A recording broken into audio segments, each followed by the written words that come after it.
Have you heard the expression, the road to hell is paved with good intentions? Well, it's true, and it helps explain why there's so much evil in the world. Take the 20th century, the bloodiest century on record, in which about 100 million people, all non-combatants, were murdered by despotic regimes, nearly all of them communist. Many of the people who supported communism, both outside and inside communist countries, thought they were doing good. They were sure they had good intentions. Many of them were nice people, doting parents, considerate neighbors, courteous to strangers. The Soviet Communist Party killed 20 to 40 million people. The Cambodian Communist government massacred about a quarter of the Cambodian population. The Chinese Communist regime killed more than 60 million of its own people.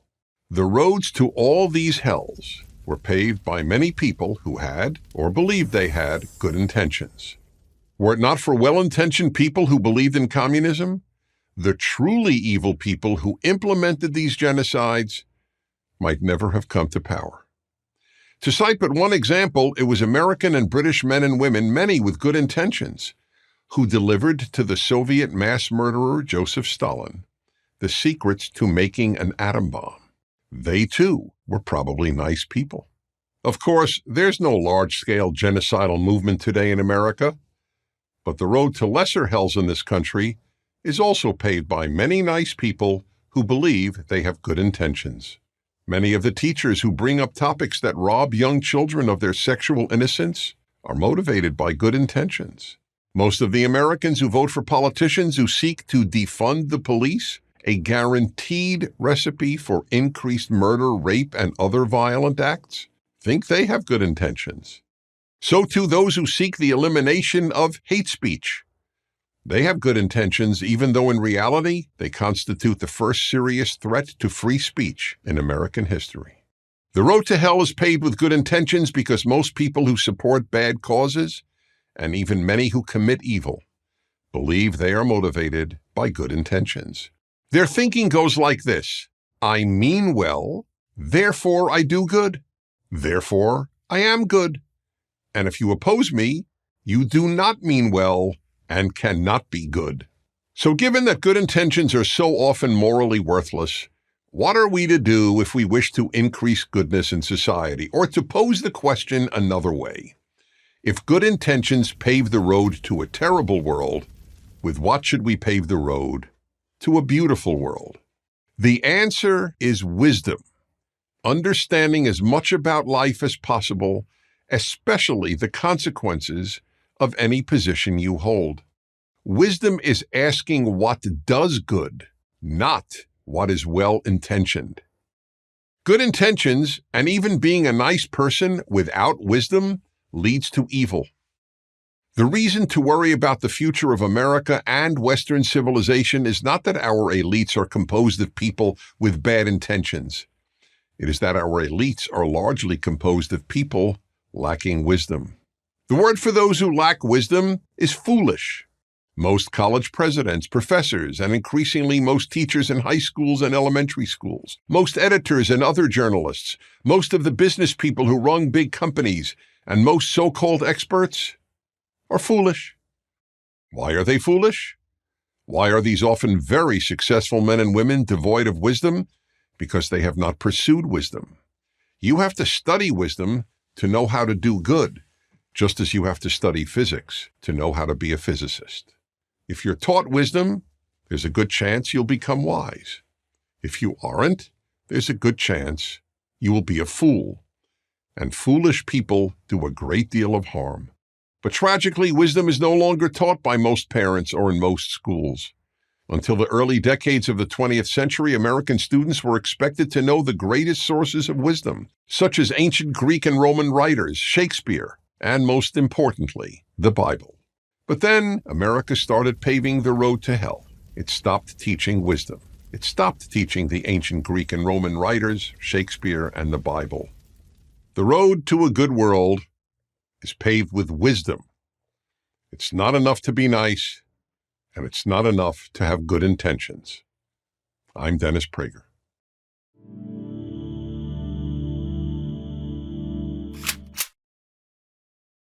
There is little that reveals the moral confusion of the left as much as it's labeling the term colorblind racist. Here are just a few examples. The University of California publishes a list of terms and ideas it considers racist. The list includes the term colorblindness. Psychology Today published an article by a psychology professor titled, "Colorblind Ideology is a Form of Racism." HuffPost published a piece titled, "How Colorblindness is Actually Racist," in which the author gives 3 examples of statements whites make that are allegedly racist. I am colorblind. I see people, not color. We are all the same. The Disney company recommends that its white employees atone for their racism by challenging colorblind ideologies and rhetoric such as, "I don't see color." Even the U.S. Army has gotten into the act. It sent an email to personnel saying that the word colorblind is evidence of white supremacy. I could give dozens of examples of the left's Orwellian definition of colorblind as racist. Why Orwellian? Because becoming colorblind is precisely what people opposed to racism should aspire to. That's why Martin Luther King's most famous quote from his most famous speech is, "I have a dream that my 4 little children will one day live in a nation where they will not be judged by the color of their skin, but by the content of their character." The left's position is that Martin Luther King was wrong. But it's the left that's wrong. The colorblind person is the very definition of a non-racist person.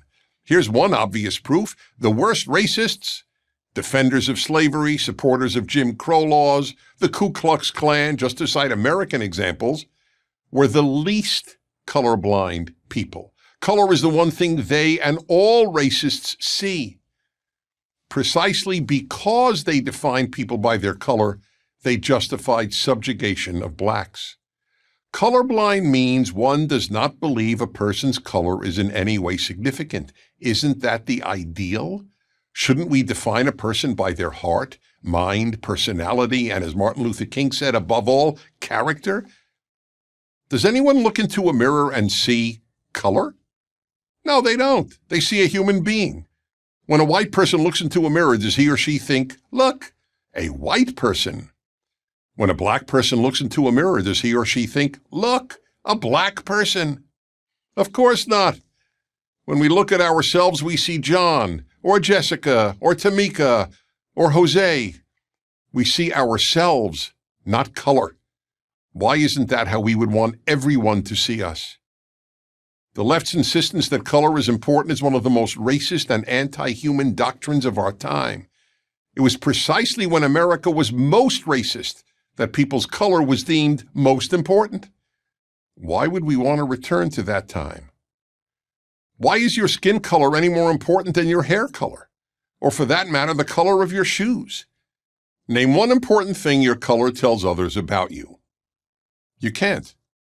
Does your color tell us if you're kind, or smart, or what foods or music you like, or what you do for a living?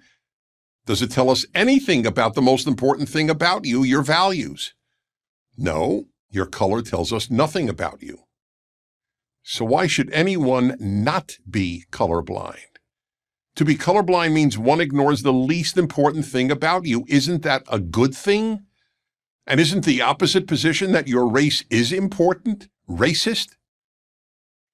Those who revere the Bible must be colorblind. The only thing the Bible tells us about Adam is that he was created in God's image. If the Bible placed any significance on race, wouldn't it have told us Adam's color? And does God have a color? That there were Christians who defended slavery on racial grounds only proves that there were Christians who distorted the biblical view on race. At the same time, it was Bible-believing Christians who organized the first large-scale effort in world history to abolish slavery. A final thought. Imagine that tomorrow every human being woke up blind. Would the world be more or less racist? I'm Dennis Prager.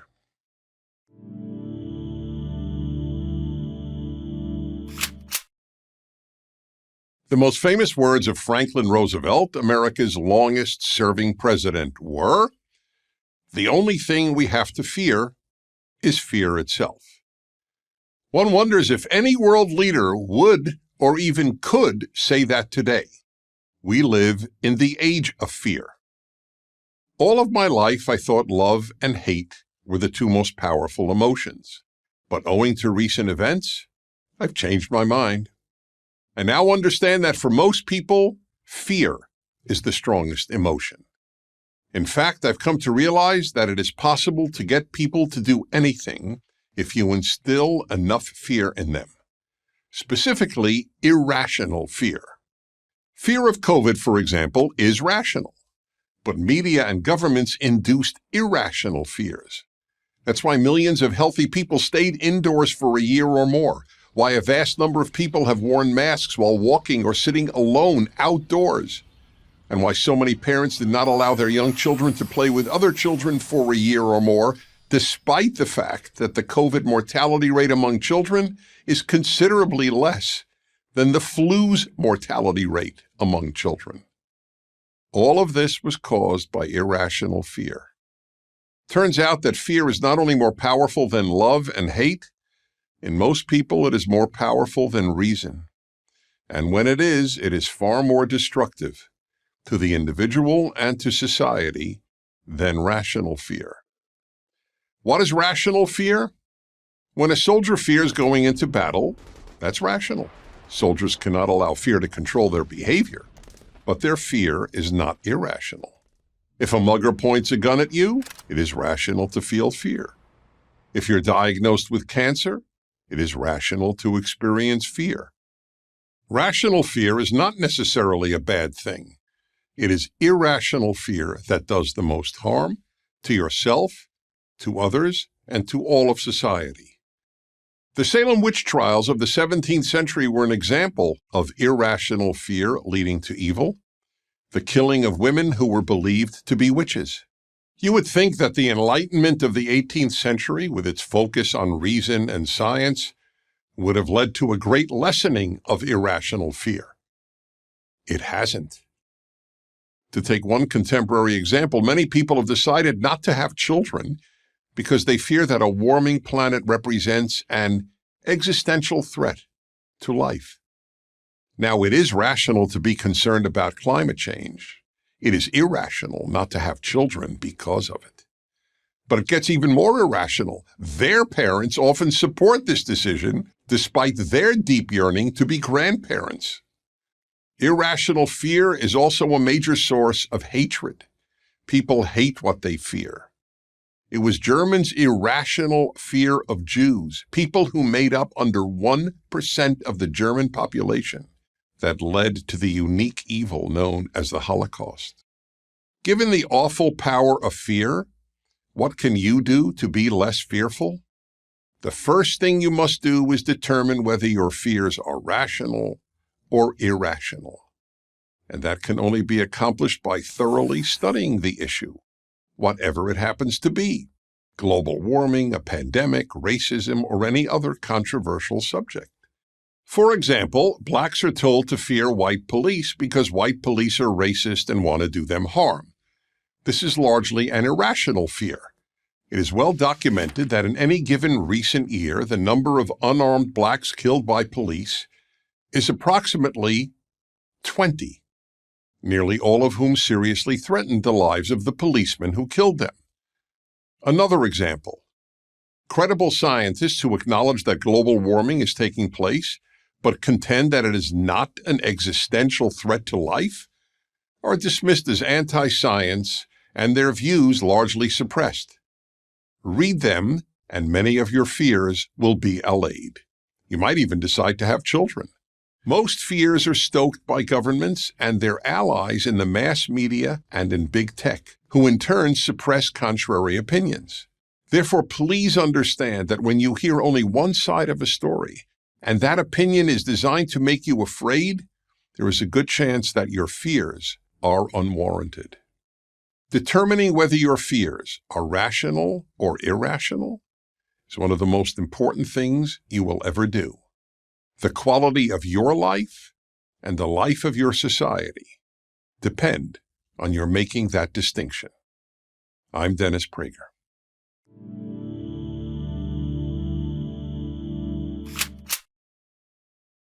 If you look up world's oldest holiday, a holiday that is still observed, you'll probably get New Year's. But that doesn't really count. New Year's was not one holiday. Different groups celebrated it in different ways, often with different calendars. And aside from marking the new year, it doesn't commemorate anything, not an event or a person. So what is the world's oldest holiday? The answer is Passover.